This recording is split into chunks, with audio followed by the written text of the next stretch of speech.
Hai and welcome back to One IT Solution. Bersama saya Bayu. Kali ini kita nggak ngerakit lagi. Sorry banget ya, kita nggak ngerakit lagi karena ada sedikit beberapa kendala, sehingga sebagai gantinya kita akan mereview sebuah produk yang bahkan belum dirilis di Indonesia secara meluas. Ini adalah motherboard dari Gigabyte Aorus Z590 Master. Ntar aku ambil dulu kotaknya ya, boxnya, sekalian kita unboxing.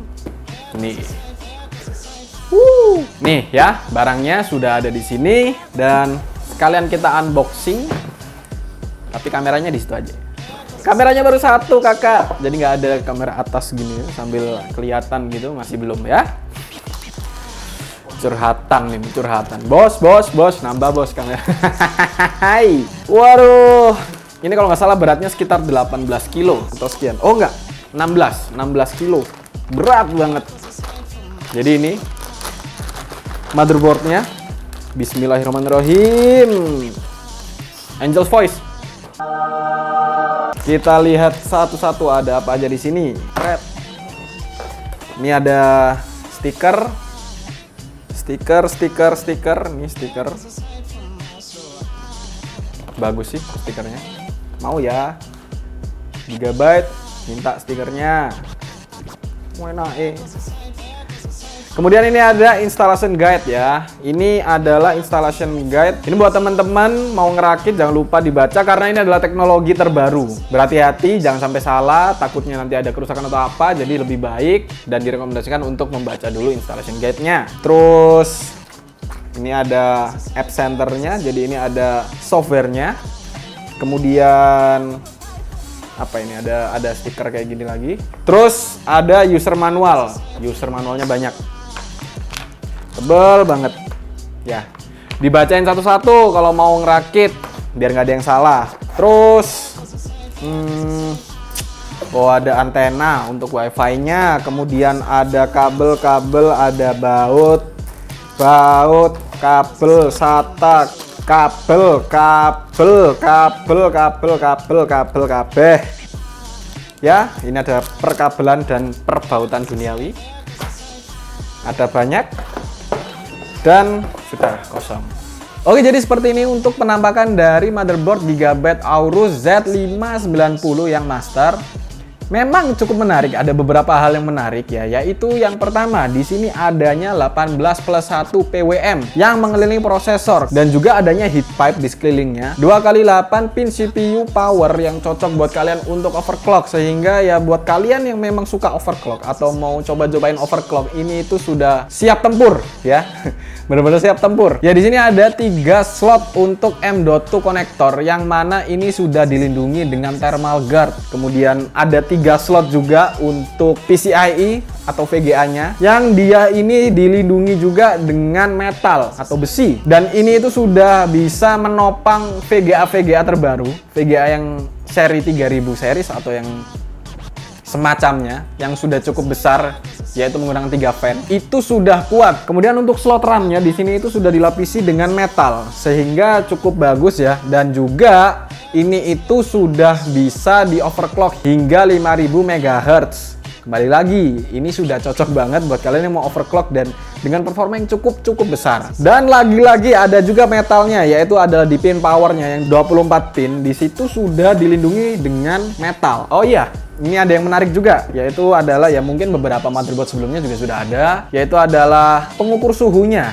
yang digital. Di sebelahnya juga ada tombol power. Nah, ini ya untuk menariknya di pengukur suhu ini ya, buat kalian yang belum tahu, for your information, selain dia ini adalah pengukur suhu, dia juga bisa pendeteksi error buat motherboard ini. Ketika ada error, dia akan menunjukkan angka yang berbeda. Jadi untuk kode angkanya sendiri dan errornya apa, itu bisa kalian lihat di buku manualnya. Jadi jangan lupa untuk membaca, budayakan membaca, oke? Kemudian ada juga slot ya basic lah ya. Ada sistem fan cukup banyak, dan juga motherboard ini support untuk dual BIOS. Di pojok kanan atas dari motherboard ini juga ada tersedia untuk RGB-nya, slot RGB-nya. Buat kalian yang suka estetik nih, suka main warna-warna di motherboard atau di PC kalian, di sini sudah support FYI, for your information. Lampunya ada di sini, di logo ini dan juga di sini. ya. Merucut. Terus mungkin ada poin penting yang lupa disebut ya, yaitu adalah soketnya. Di sini menggunakan soket LGA 1200. Ini soketnya Intel 1200 generasi 10 dan juga 11. Buat teman-teman mungkin barusan upgrade high end terus masih belum pakai motherboard ini, sedangkan kalian mau pakai generasi ke-11, mungkin ya perlu sedikit pertimbangan ya. Ini cukup menarik. Di bagian belakangnya sendiri di sini juga dilapisi oleh besi yang mana ini menjaga suhu dari motherboard ini sendiri sehingga nggak cepet overheat atau nggak terlalu panas. Dan yang terakhir ya, kita akan membahas mengenai slot-slot apa saja. Ini ada yang menarik yaitu, jadi di bagian atas ini ada QFlash BIOS. Apa itu QFlash BIOS? Nah, tombol ini itu biasanya digunakan untuk mengupdate BIOS tanpa prosesor. Jadi cukup ditancapkan flash disk dan power supply, itu kalian sudah bisa update untuk BIOS-nya. Kalau biasanya kan normalnya ya, biasanya itu adalah update-nya itu menggunakan prosesor dan harus masuk ke BIOS-nya dulu dan semacamnya lah. Nah, ini di sini dibikin simple, kalian cukup tancap flash disk, power supply, terus kalian pencet tombolnya, dia bisa langsung update BIOS-nya. Dan di sampingnya itu ada tombol yang mana itu untuk membersihkan atau mengembalikan BIOS ke bawaan pabrik. Terus ini juga ada slot untuk antena WiFi tadi yang sudah dilihat di boxnya. Terus di bawahnya ini ada USB port dengan 3.2 dan ini juga ada display port. Terus ada Type-C-nya juga, semua 3.2.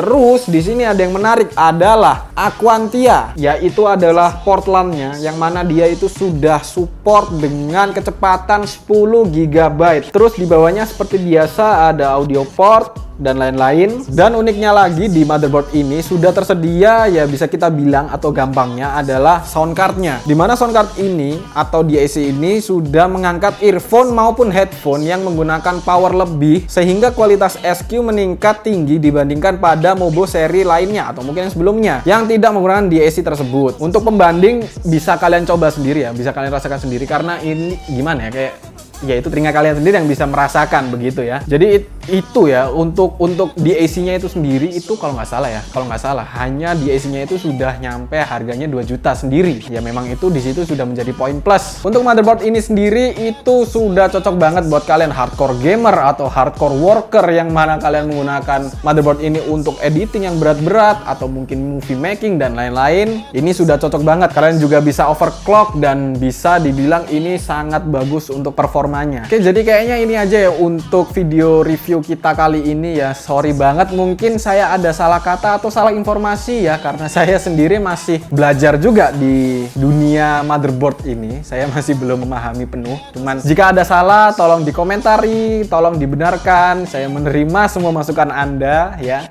Jika ada yang kurang bisa kalian tambahkan juga, kita buka diskusi aja di kolom komentar, oke? Dan buat kalian yang belum subscribe, segera di-subscribe. Dan jangan lupa untuk bunyikan loncengnya supaya kalian gak ketinggalan video-video terbaru dari kami. Kalau bisa, kalau sempat di minggu depan ya, kita akan meluncurkan rakitan. Biar gak bosen, kita akan meluncurkan video rakitan buat kalian. Dan ini mungkin rakitan yang ditunggu-tunggu, yaitu rakitan yang cukup mahal ya, sekitar hampir 50 jutaan dengan satu tema ya. Jadi ditungguin aja, oke? Dan saya Bayu pamit undur diri.